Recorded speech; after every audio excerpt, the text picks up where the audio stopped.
Bawal pala ang live na to sa TikTok. Kaya nasuspended ako ng 1 week.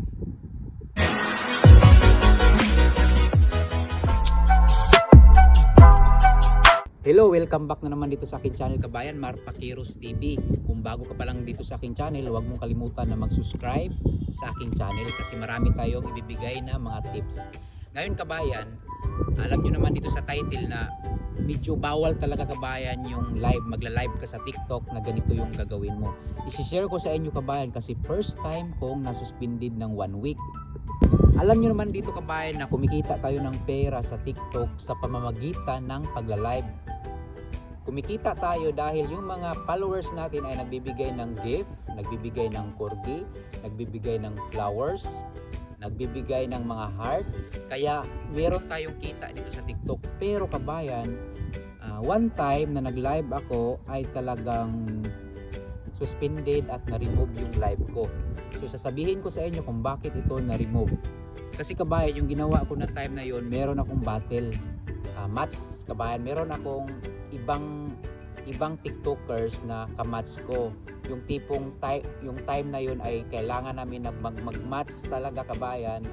Kung sino yung pinakamaraming supporters sa kanya ba o sa akin, at sino yung maraming magbibigay ng likes, at sino yung maraming magbibigay ng mga gift.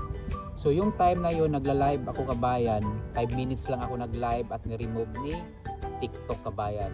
At saka hindi lang isang beses kabayan, yung una kabayan, pag meron kayong ganito kabayan na mangyayari sa TikTok live ninyo, yung laging nare-remove kasi kabayan, hindi natin alam kung ni-report ba, pero para sa akin parang bawal sa kanya. Yung time na yun kabayan, yung nakaraan kabayan, lagi ako nagla-live, laging nare-remove ni TikTok yung live ko. Pero naman bumabalik after 5 minutes, bumabalik yung TikTok live ko. So ang problema doon, yung TikTok live ko, ang sinasabi doon pag nire-remove niya, kasi daw yung content ko sa pagla-live ay sa sexual daw, bastos daw kabayan. So ano ba yung time na yun kabayan, lagi akong nagla-live. Lagi din akong sa 2 buwan kong pagla-live, meron talagang mga araw na nire-remove niya yung live ko. No, hindi maiwasan kabayan, nire-remove talaga niya. Kasi nga bastos daw yung live ko, sa sexual daw.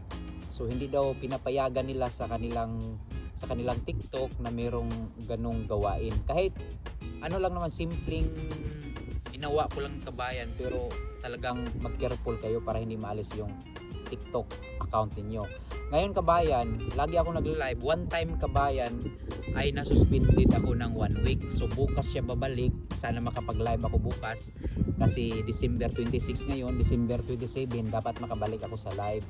So na 1 week akong kabayan na suspended. Kasi yung ginawa ko kabayan, yung content ko kasi kabayan sa pagla-live ay nagsasayaw ako ng budots. So hindi kasi normal na sayo na budots lang, yung talagang yung kimbot talaga, yung talagang pero nagdadamit ako kabayan, minsan nagja-jacket nga ako kasi sa labas ako nagla-live kasi malamig dito sa Saudi. Talagang nagja-jacket ako kabayan, talagang close lahat. Pero kabayan, sa pagkakaalam ko kabayan, sexual daw yung content ko. Ibig sabihin, yung sa pagkimbot ko kabayan, yung nasubrahan sa pagsayaw.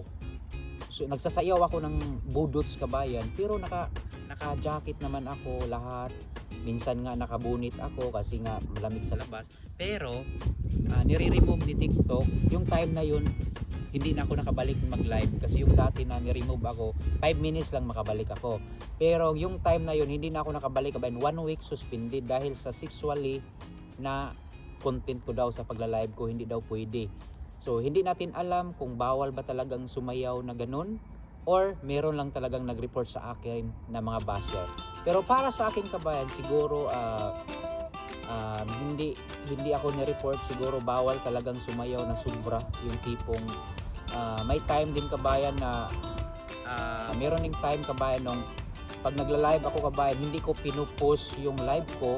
Umaalis ako, hinahayaan ko yung live ko sa harap ng kung saan kabayan, kasi nga umaalis ako sa live ko minsan na hindi ko pinupost na nagsi-CR ako kabayan, kaya siguro nare-remove din. Yun, bawal din yung kabayan. At saka yung sobrang pagkikimbot sa sayaw mo kabayan, sobrang sayaw mo, yung bodos, yung may music ka, sumasayaw ka ng bodos, sobrang sayaw, bawal din yung kabayan. At saka yung iniiwanan mo yung live mo, kasi nagano kabayan, kabayan, iwasan yung sobrang kimbot kapag nagsasayaw kayo. At saka yung iniiwan ninyo yung live ninyo na walang tao, kasi nga nagsi-CR kayo, pwede niyo yung i-push ang live niyo 5 minutes at babalik kayo, pwede niyo i-open. Yung ganun kabayan. So doon kasi ako kumikita sa pagsasayaw ko, pero pinag-iisipan ko ngayon kung ano yung gagawin ko na ibang content sa pagla-live para kikita ako at hindi na masuspended kabayan. Sana babalik na bukas. Yun lang kabayan ang senior ko sa inyo. Sana i-follow niyo ako, i-subscribe and hit notification bell kabayan at share niyo yung video para marating din sa iba. Para kikita din tayo sa TikTok at maiwasan yung magka-violation tayo.